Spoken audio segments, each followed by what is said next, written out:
Hi guys, welcome back. So in this video, I'm continuing the problem that we started off in the previous video, and here I'm doing the part D. If you want to know how I solve for part A, B, and C, do watch my previous video. I will provide the link in the description below.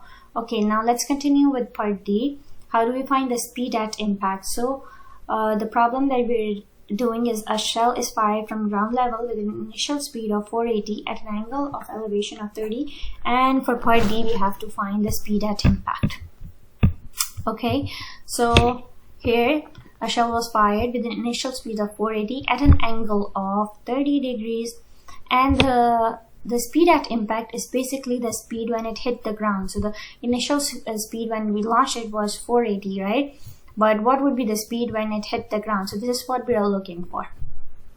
Okay, and for this, we know the vector function, right? We just calculated in the previous part. So vector function is this, which is this. Okay, so let me rewrite it at the bottom. So here, okay, so that's 240 square root of 3 t I hat plus 240 t negative 16 t squared g hat. So this is the vector function. Okay, and we're looking for the speed, right? Okay, so for that, do we know the time when it hit the ground? We know the time, right? We have calculated in the previous we have calculated previously when we were calculating for the range. We know that it hit the ground at 15 seconds. Okay, so we know that it hit the ground at the 15 seconds. So to find the speed at it, so first we can find the velocity. What was the velocity of it when it hit the ground? And for that we can make the velocity equation. We can find for the velocity when plugging in the 15 seconds, so we will know what was the velocity at 15 seconds, right? So let's take find the velocity. For finding the velocity, we'll have to take the derivative of this function. So let's just derive it. Okay, so this would be 240 square root of 3 I hat. We separately do the each component. If you remember, this is taking the derivative of a vector function. If you don't know how to do it, I've made a video on it. You guys can check that out. I've provided the link in the description below. Okay, now let's continue with this problem. Okay, so this would be 32 t g hat. Okay, so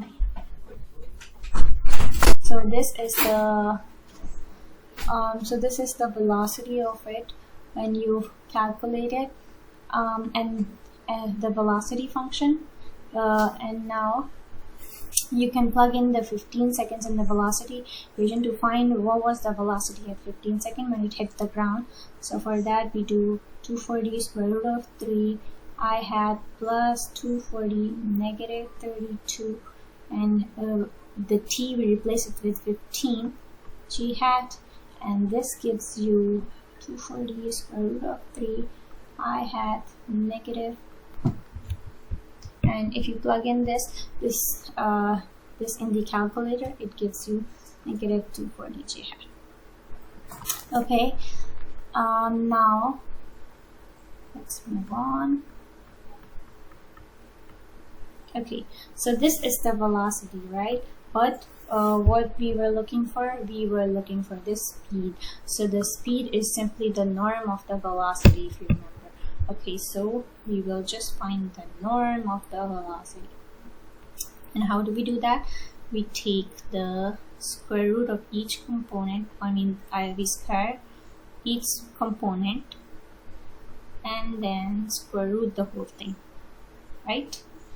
Now if you do this in your calculator, this gives you 480 feet per second.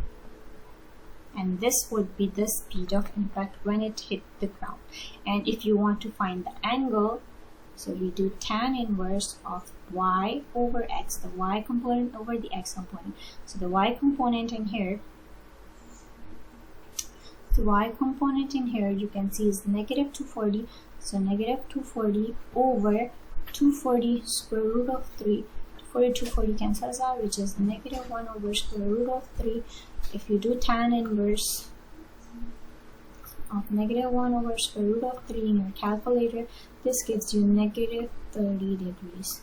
So the speed of impact is 480 feet per second at negative 30 degrees. So just like that. Okay, so 30 from there. Okay, so I hope you guys find this video helpful. Thanks for watching. Bye.